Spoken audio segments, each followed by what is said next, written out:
도시에 사는 평범한 남자다. 적어도 나는 그렇게 믿고 있었다. 부모에게 손 벌리지 않고 내가 번 돈으로 4억을 모았다. 회사에서 쌓아온 신뢰 덕분에 대출 1억을 얻었다.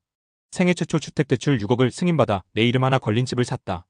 숫자로 보면 10억짜리 집이었다. 내 청춘과 야근과 스트레스와 참았던 소비가 전부 들어간 결과였다. 집을 샀던 시기에 그녀를 만났다. 만나기 전에 내가 집이 있다는 얘기는 하지 않았다. 소개로 자연스럽게 만났고 말이 잘 통했다. 눈이 마주치면 웃음이 났고 함께 걸어도 어색하지 않았다. 밥을 먹을 때도 대화가 끊기지 않았다. 나에 대해 궁금해하고 자신의 이야기도 솔직하게 털어놓는 사람처럼 보였다. 이 정도면 같이 살아도 되겠다는 편안함이 생겼다. 그녀는 학자금 대출이 있다고 했다.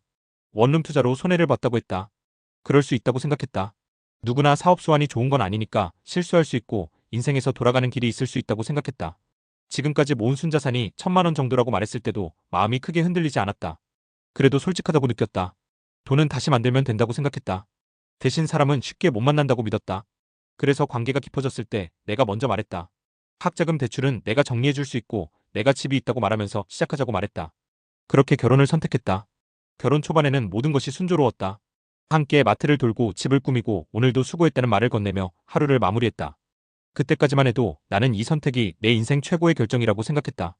나는 거창한 것을 바라지 않았다. 단 하나의 원칙만 지켜지면 된다고 생각했다. 결혼의 대부분의 비용을 내가 치르고 있으니 내가 쏟아넣는 시간과 젊음과 책임을 가볍게 보지만 말아달라. 대출 상환이 대부분 내 몫이 될 것을 알고 있었고 실제로 그렇게 됐다. 월급이 들어오면 원리금이 빠져나가고 남은 돈으로 생활을 맞추는 날들이 이어졌다. 그래도 괜찮았다.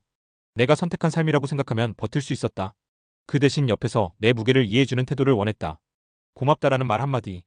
우리 같이 잘해보자는 말 한 문장. 내가 버티는 것을 알고 있다는 눈빛. 처음에는 분명 그것들이 있었다. 그녀는 종종 미안하다고 말했다. 더 아끼겠다고 했다.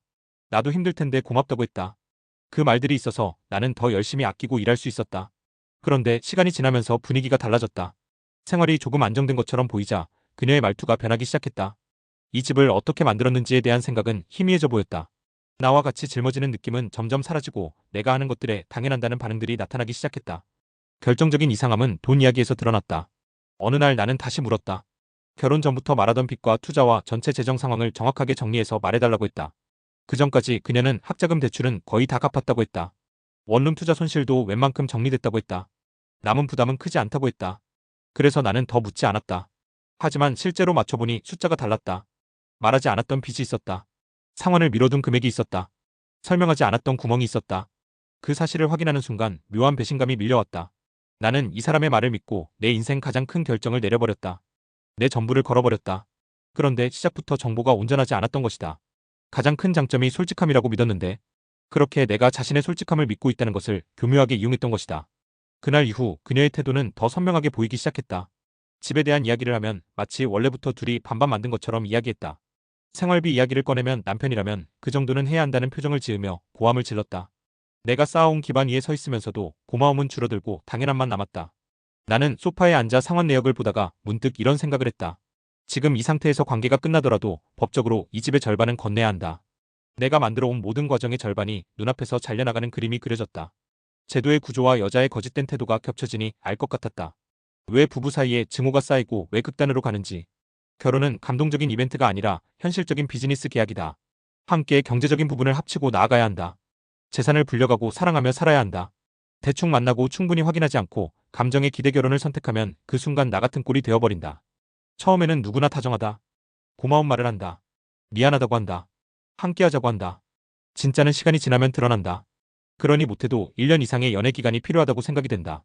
상대가 내 희생을 어떻게 바라보는지, 내 책임을 고맙게 여기는지 아니면 마땅한 의무라고 여기는지, 그 차이에서 모든 것이 갈린다. 나는 짧게 만난 사람에 대한 사랑을 믿고 움직였다. 그 자체는 후회하지 않는다. 다만 길게는 보지 않았다. 존중이 빠진 결혼이 되리라는 것을 쎄하게 알고는 있었지만 이렇게 확실하게 알게 될지는 몰랐다. 이 여자는 내가 이혼하면 재산을 반토막 이 아파트를 절반 줘야 한다는 것을 알고 있는지. 더 이상 옛날의 저 자세는 없다. 더 기고만장하고 더 감사하지 않고 더 나를 종부리듯 하고 있다. 지능이 심히 낮은 형태로 모든 것들을 반응하고 있다. 이 아파트를 갈라놓을 수 없기에 나는 그냥 살고 있는 것이지 다시 선택이 주어진다면 다시는 결혼하지 않겠다.